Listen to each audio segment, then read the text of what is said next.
Now, one of the side effects of the lockdowns and restrictions that's long bothered me is that it puts our wonderful men and women in blue in an invidious position. Police officers who put their lives at risk daily to protect citizens, to protect law and order, to track down crooks and keep the community safe, well, they're suddenly asked to enforce over-the-top, liberty-infringing rules that mainstream, normally law-abiding and cooperative people find hard to bear or certainly hard to keep up with.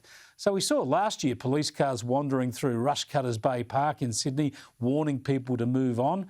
I saw mounted police in Centennial Park do the same thing, moving everyone on, no sitting or lying down. Unless you're exercising, you must go home. And we're back in that position again. Have a look at this picture by Damien Shaw on the front page of The Australian on Monday. It sums up the dynamic perfectly, I think. A young couple outdoors on the grass, having a cuddle, posing not a risk to themselves or to anybody else, yet police have to address them and order them to move on. Anyway, what worries me is that this could undermine police morale and undercut the relationship between the police and the public, the goodwill. I spoke this afternoon with Deputy Commissioner of the New South Wales Police, Gary Worboys, and I asked him about that dilemma. We're very much aware of that. Commissioner Fuller has said over the last few days that our approach will be firm, but it will also be fair. We need to make sure that we bring the community along with us as we go through the next week and a half still in terms of the enforcement and compliance with the orders. So our police have been match fit for this for a long time now. Fires into floods, the pandemic now for well over a year. We're ready for it. Can you give us the latest numbers then on fines issued and police episodes, I suppose, that you've been dealing with under this lockdown? And has it all been just a matter of issuing fines, or have there been any arrests made? There has been a few arrests made, but in the main, people right across New South Wales have behaved exceedingly well. But in saying that as well, every 24-hour period, we see people that simply do not want to look after their own safety and that of the community and not comply. The last 24 hours, 59 infringement notices issued, and 43 of those were on public transport, which is really disappointing because that message around public transport has been around for a long while now.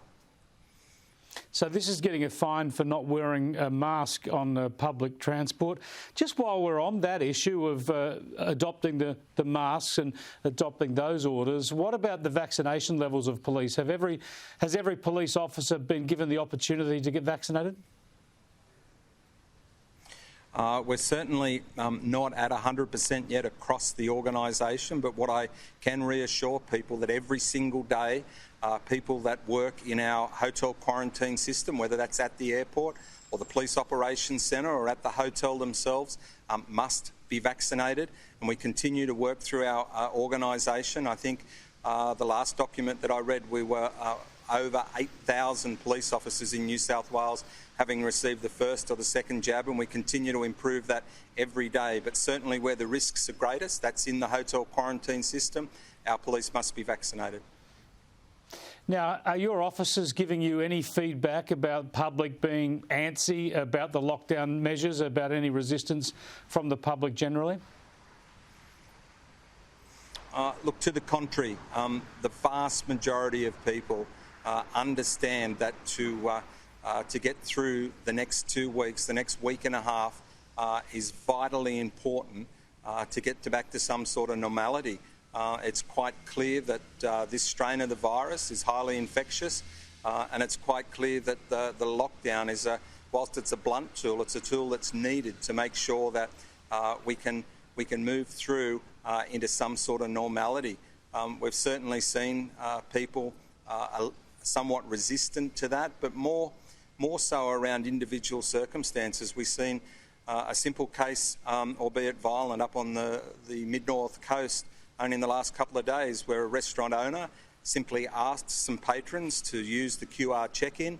They became quite angry about that, and as such, the owner of the restaurant did the right thing and asked those people to leave, but they wouldn't, and a fight ensued, and the man and the woman that that were at that restaurant were then arrested by police and charged with some serious offences. So there are a very small amount of the community that simply want to continue to go about their business and way of life as they think they should.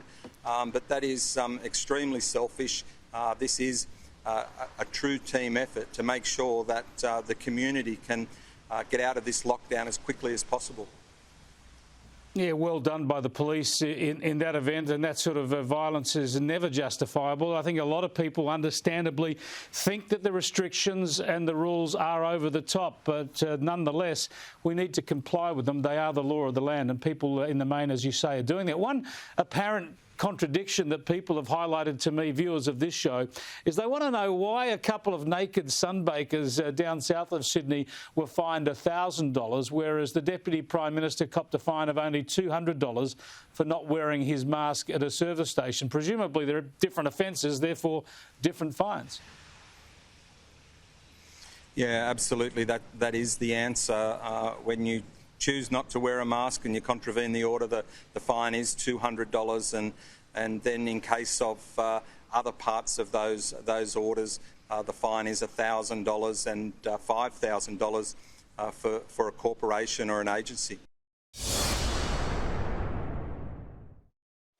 Yeah, if you want Barnaby Joyce to be hit with a $1,000 fine, you've got to hope that he'll go naked sunbaking in the Royal National Park. Time will tell, I suppose.